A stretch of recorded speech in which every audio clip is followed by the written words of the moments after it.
Assalamualaikum warahmatullahi wabarakatuh. Bismillahirrahmanirrahim. Bismillah, alhamdulillah.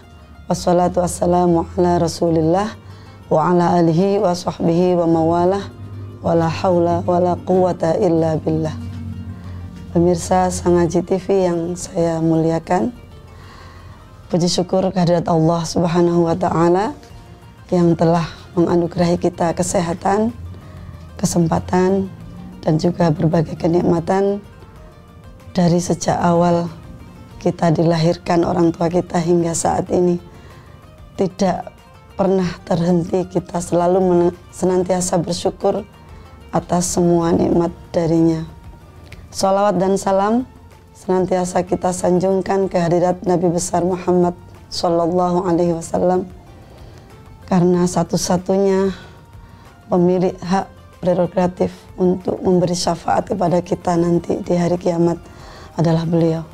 Maka sepantasnya lah kita senantiasa mengucapkan sholawat dan salam kepada junjungan kita Nabi besar Muhammad Sallallahu Alaihi Wasallam. Pemirsa yang saya hormati, kali ini kami akan membahas sedikit tentang menjaga keluarga dalam perspektif Al-Quran surat At-Tahrim ayat 6. Sebenarnya menjaga keluarga itu tema yang tidak populer, apalagi untuk anak-anak milenial. Tapi bagi kami, bagi para orang tua,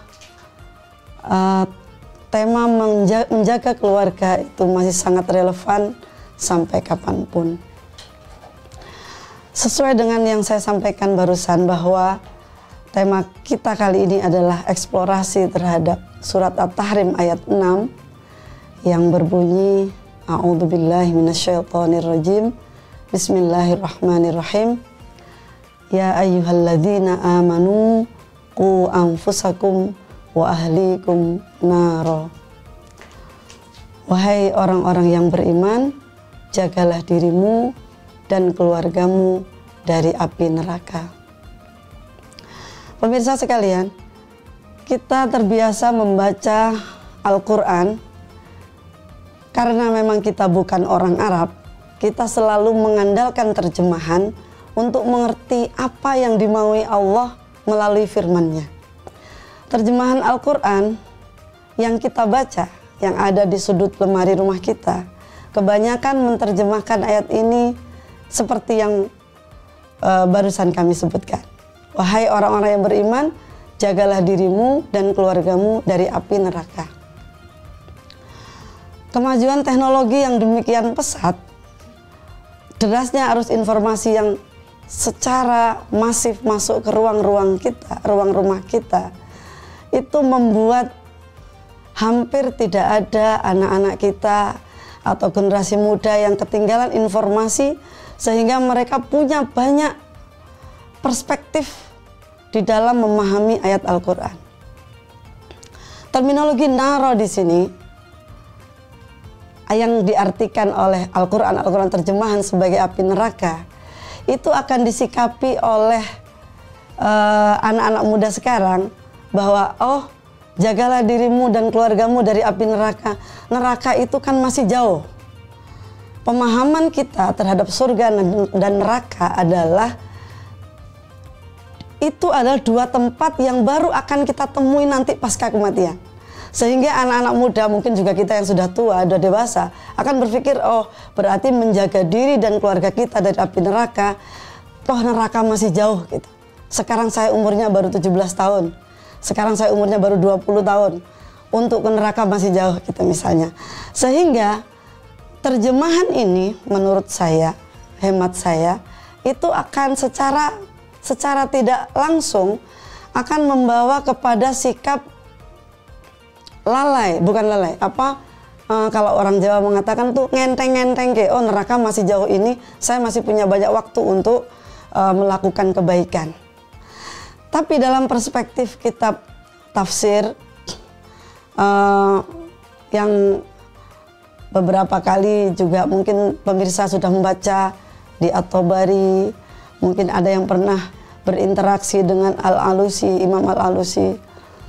bahwa kata naro di situ diartikan sebagai sesuatu yang tidak menyenangkan. Pemirsa yang saya hormati, nar artinya adalah api dalam bahasa Indonesia. Lalu kemudian diterjemahkan oleh beberapa kitab Al-Quran terjemahan sebagai neraka. Api, kalau kita persepsi bahwa api itu bukan benda. Api itu juga bukan benda, Api itu bukan benda, api juga bukan kata sifat. Api itu zat. Meskipun api itu bisa dilihat, ciri-ciri benda itu kan bisa dilihat. Api itu bisa dilihat, tapi dia tidak bisa disentuh. Maka kategori benda di situ gugur. Karena kalau benda itu harus bisa dilihat, bisa disentuh. Api tidak bisa disentuh, meskipun bisa dilihat. Nah, api dengan segala potensi api bisa membakar. Dalam skala kecil mungkin bermanfaat. Tapi dalam skala besar, dia bisa membakar, dia bisa menghancurkan, bahkan dia bisa menghabiskan bangunan gedung dimanapun itu. Maka sesungguhnya, wahai orang-orang yang beriman, jagalah dirimu dan keluargamu dari api neraka. Sesungguhnya maknanya bisa ditafsirkan sebagai jagalah dirimu dan keluargamu dari sesuatu yang bisa menghancurkan kamu. Pemirsa yang budiman, mengapa Allah mendahulukan kata ku anfusakum, tidak ku ahlikum wa anfusakum, tapi yang diperintahkan oleh Allah adalah jagalah dirimu dan keluargamu dari api neraka. Karena logikanya kita tidak akan mungkin bisa menjaga keluarga kita kalau kita sendiri tidak bisa menjaga diri kita. Maka perintah Allah adalah jagalah dirimu dan keluargamu, baru kamu akan bisa menjaga keluargamu. Pertanyaannya sekarang adalah, menjaga diri dari apa? Saya menjaga diri saya dari apa? Supaya saya bisa menjaga keluarga saya. Dari naro, dari sesuatu yang tidak menyenangkan. Kita kesampingkan dulu terjemahan nar sebagai neraka ya.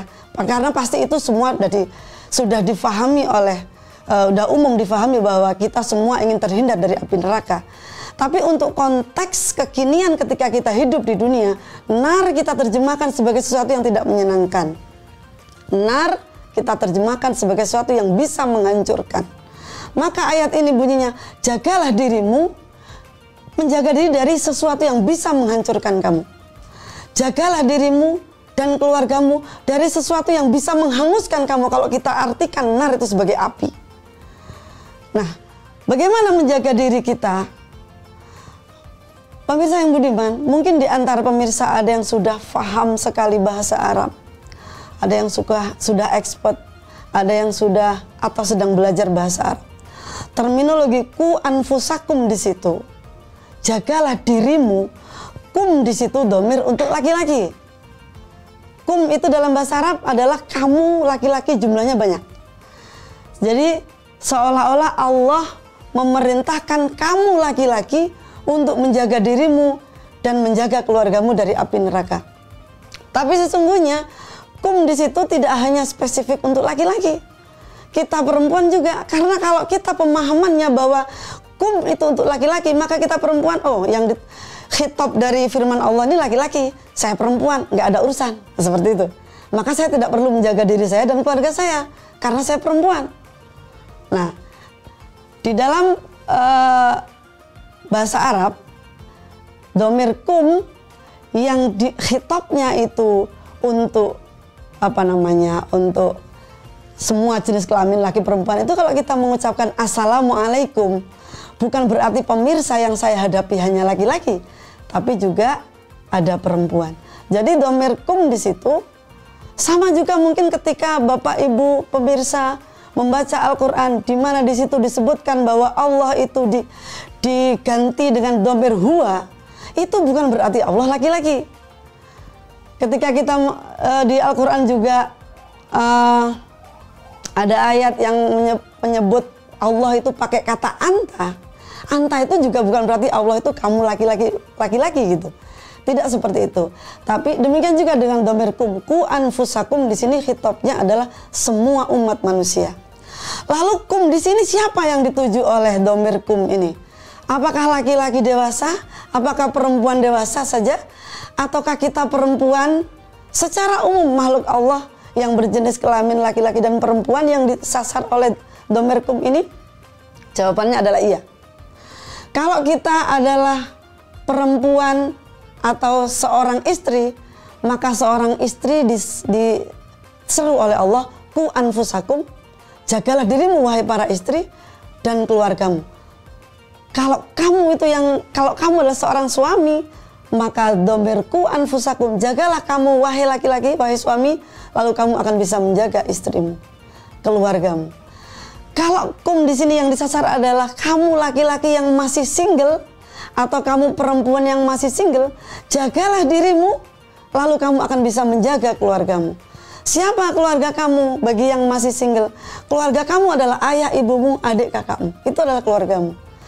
Kalau kamu seorang suami, siapa keluargamu? Istri dan anakmu. Kalau kamu seorang istri, siapa keluargamu? Adalah suami, suami dan anak-anakmu. Dan seterusnya. Jadi dhamir kum di sini tidak spesifik untuk jenis kelamin laki-laki, tapi semua umat manusia. Pemirsa yang saya hormati, menjaga diri dari api neraka, menjaga diri dari sesuatu yang tidak menyenangkan, itu apa maksudnya? Pemirsa yang budiman, kalau misalnya kita berpikir bahwa kemiskinan itu sesuatu yang tidak menyenangkan, maka jagalah dirimu dan keluargamu dari kemiskinan. Itu artinya apa? Kalau kamu ingin menjaga keluargamu dari kemiskinan, maka kamu harus kuat secara ekonomi. Bagaimana kamu bisa menjaga keluargamu dari kemiskinan kalau kita sendiri tidak kuat secara ekonomi? Demikian juga jagalah dirimu dan keluargamu dari sesuatu yang tidak menyenangkan. Kalau kebodohan itu sesuatu yang tidak menyenangkan, kalau kebodohan itu sesuatu yang bisa menghancurkan kamu, baik secara sosial, secara intelektual juga, secara spiritual bahkan mungkin, maka jagalah dirimu dan keluargamu dari kebodohan. Maka menjaga dirimu itu berarti perintahnya adalah jangan biarkan dirimu bodoh. Apa maksudnya? Kalau jangan membiarkan dirimu bodoh berarti jangan membiarkan diri kita tidak tahu apa-apa. Jangan biarkan diri kita tanpa ilmu. Karena kata Rasulullah, thalabul ilmi fardhatun ala kulli muslim. Mencari ilmu itu wajib bagi setiap muslim. Maka kalau zaman sekarang, zaman Gen Z atau apa itu yang disebut anak-anak muda kita, kok ada orang tidak tahu tentang syariat Islam, itu kan bagian dari ilmu, maka dia dosa. Kenapa dosa? Karena thalabul ilmi fardhatun. Mencari ilmu itu fardu. Mencari ilmu itu wajib. Zaman sekarang ada orang yang nggak tahu bahwa hukum zakat kalau sudah menjadi nisab maka wajib zakat, kok bilang tidak tahu, dosa. Kenapa? Karena mencari tahu, mencari ilmu itu wajib. Bagaimana kita bisa menjaga keluarga kita kalau kita sendiri tidak berilmu? Bagaimana kita bisa melahirkan generasi yang kuat secara intelektual, kuat secara moral, kuat secara spiritual, kalau kita sendiri tidak mempersiapkan diri kuat secara ilmu? Itu makna dari ku anfusakum wa ahlikum naro. Naro jangan dipersepsi sebagai neraka karena itu masih lama. Tapi persepsikan nar di situ adalah sebagai sesuatu yang bisa menghancurkan Anda. Nar itu api. Api dengan segala potensinya seperti saya sebutkan tadi. Api kecil, setitik api di sini, di ruangan ini, bisa membakar seluruh gedung Sangaji TV ini kalau tidak dikelola dengan baik, kalau tidak diantisipasi dengan baik. Pemirsa yang budiman, lanjutan dari ayat tadi adalah ya ayyuhalladzina amanu qu anfusakum wa ahlikum nara waquduhan nas wal hijarah. Jagalah dirimu dan keluargamu dari api neraka yang bahan bakarnya adalah manusia dan batu.